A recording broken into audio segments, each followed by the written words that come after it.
ॐ नमो भगवते वासुदेवाय।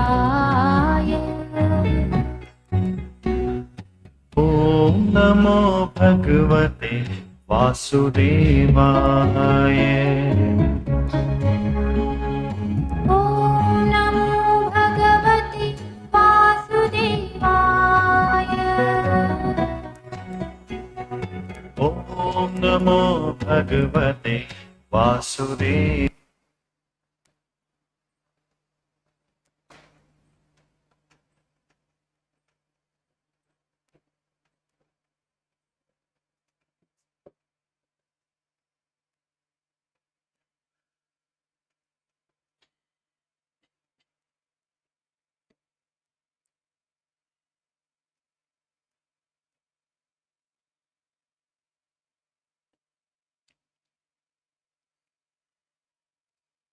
सर्वे भवन्तु सुखिनः,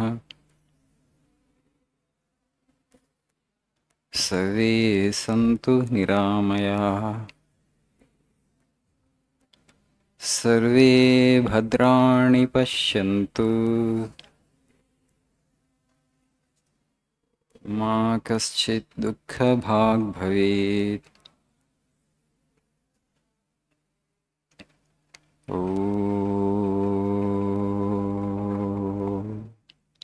असतो मा सद्गमय, तमसो मा ज्योतिर्गमय, मृत्यो मा अमृतङ्गमय।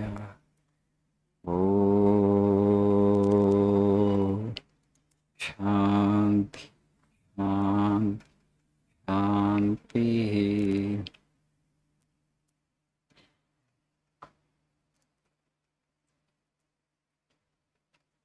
Good evening.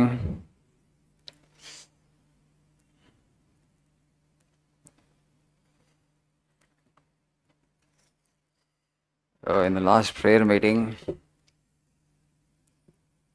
I talked about the life of Buddha. This young man had a question. Everybody becomes desireless. How progress will happen?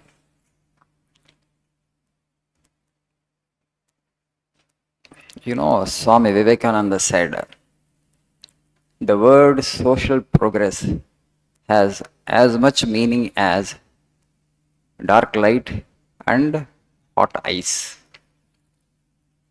Dark light. Does that make any sense? Hot ice. Can there be hot ice at all? Ice can never be hot, right? And there cannot be anything like dark light. Darkness and light, they cannot coexist. If you utter a word like dark light, how much meaning it has? The word social progress also has same meaning, he said. There's nothing like social progress because this is changing constantly, right? This is constantly changing. Whatever the progress that you may achieve, one day it will go. Death will swallow everything. So all your progress will come to a naught. Because your existence itself is momentary and temporary. Then where is the question of your enjoying the world for eternity, even if there is progress outside? This is constantly changing. We don't take notice of it. Somehow mistakenly believe that this is a continuity because people, particularly in householders' life, because my children are there, my grandchildren are there, I'm living through them, the individual thinks.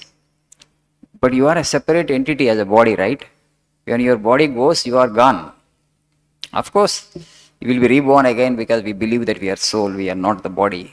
And somehow because of that, people are not afraid of death as much as they ought to be afraid of. Otherwise, a wise individual would always think about only death. It's okay, I have accumulated this much. How long I will enjoy? As long as I live. So I have to conquer death. Before death comes to me, I have to touch my immortal dimension. Okay? People are living in such ignorance and they are not even, people are dying every day around, but they don't care. They think that they are going to be here forever. You know, in the Mahabharata, that in the Yaksha Prasnas, Yaksha asks Yudhishthira, what is the most surprising thing in the world, O Yudhishthira? And then Yudhishthira, he replies, Ahani ahani gaschanti bhutani yamamandiram Seshaha stavaramischanti kimascharyam matah param. Every day people see others dying around them, okay? But the individual thinks that he is not going to die. Okay, this is the most surprising thing in the world, Yudhishthira says. No, no, Swamiji, I am also afraid of death, okay? Okay, I am also, no, if you are really afraid of death, immediately you come to God. How to save myself from death? That may come to me at any time. Don't think I am telling you morbid things. But that's why all our sages ask us, you meditate on death. It is following you like a shadow. If I tell these people are afraid, it's following us like shadow. When it will attack us, when it will take us from this world, we don't know. When life is so uncertain, what you should be doing? God. Meditate on God, pray to God, and think of God. What happens if you do that? Suppose death comes to you. It catches you unawares. Suddenly it has come. You are not prepared, but it doesn't matter because you have repeated God's name, you are repeating and thinking about God. You will get liberation. So we postpone this because we want to achieve progress in the world. We want to achieve our goals. We want to make it big in life because we want to, prove ourselves to the rest of the society. You get preoccupied with all these worldly goals, mundane goals, and you forget God. That is why, because of Maya. Why does that happen? Because of Maya. There are two forces in this world, centripetal and centrifugal. So God's grace and Maya. Maya is also God's power only.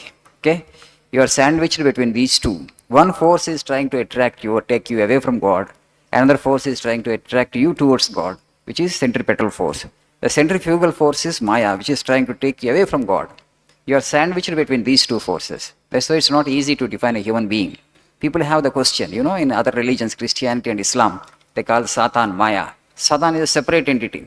They don't connect God with Satan. God is separate and Satan is separate. Okay, that guy is a different guy. If that is a different guy, you can kill him easily, right? But in here, Sanatan Dharma, we know Maya is also part of God. It's his power only. See, there is nothing else can exist, right? If devil is there in the world, who created devil? God only has created devil also, right? Devil cannot be separate from God because there is only one creator for this. That's why we know Maya is God's delusive power. It tries to delude you. It tries to entangle you. It tries to entice you. It tries to deceive you. It tries to cheat you. And there is another force, that is God's grace. God is playing hide and seek with his children. We are all his children only. He has created it and he is just waiting. Any of my child, does she or he seeks me or not? Itu pakkana Maya bedtadu. This side he has kept his Maya attraction. Okay? Sri Ramakrishna gives a beautiful story. Tells a beautiful story.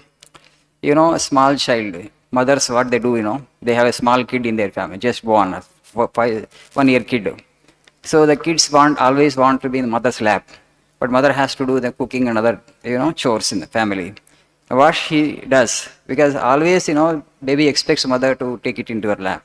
The mother wants to do her works in the home. What she does, she gives a small toy to the baby, okay, and she does her work in the kitchen. The baby looking at the toy actually forgets mother, okay, right? Mother goes on with her work of cooking and other things.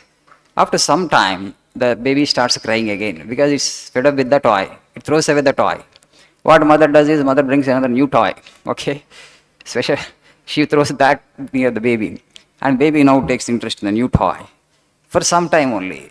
Again, after some time, it starts weeping. It wants mother to take her into her lap. So third time, fourth time, mother gives a new toy. There comes a time, whatever may be the toy, however beautiful it may be, however attractive it may be, the baby throws it away. Then the mother understands, only I have to take this baby into my lap. There is no way, it doesn't going to stop. Okay, it doesn't stop weeping. And that is the time mother takes the baby into her lap. అంటే ఏమి బొమ్మ ఏది ఇచ్చినా ఏ ఆట బొమ్మ ఇచ్చినా కూడా అన్నింటిని పక్కకు దోసేస్తుంది baby. You give however attractive the beautiful the toy may be. The baby actually throws it away. Then the mother understands that I have to take it into my lap, then only it will stop crying. So that's like that. So God is giving toy after toy to us to engage us. Okay? Toy after toy, cell phone, no artificial intelligence, this and that, so many things. So you get attracted, get hooked to the world. Nobody should look at God. We are actually so enamored and so fascinated by His creation that we have forgotten the Creator. That's why this suffering is there. So, answer to your question, social progress has as much meaning as dark light. It's not the social progress. Everything comes to end when death comes. So before death comes, actually, we have to seek the Creator and we have to find the Creator and experience the Creator, which Buddha did. That's why he has become a Mahanubhava, Mahatma.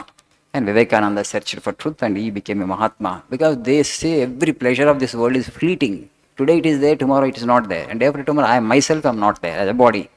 So before death comes and swallows the body, I must experience my true nature.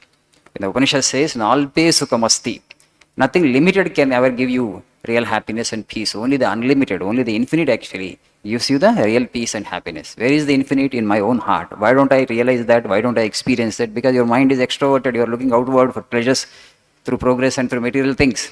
So turn inward. Within you is that perfection. Within you, in your own heart. That's what Buddha had achieved. He just experimented with himself like a scientist. Pain is there, suffering is there. From where pain is coming? From desire. Let me see what happens if I drop the desire. The moment he dropped the desire, mind got dissolved because mind cannot exist without desire. The moment mind is dropped, he touched that infinite dimension of his personality, which is he described as nirvana. So then afterwards he has attained total fulfillment. Oh, I am by nature infinite, I am by nature complete, I am immortal, I am deathless, I am infinite. Compared to that existence, compared to that, nature of ours, the present existence, bodily existence, psychological existence, is very puny, petty, insignificant and ridiculous. Do you get the point? మన present existence శరీరంగా మనస్సుగా చాలా చాలా చాలా స్వల్పము అల్పము compare to our real existence which is infinite.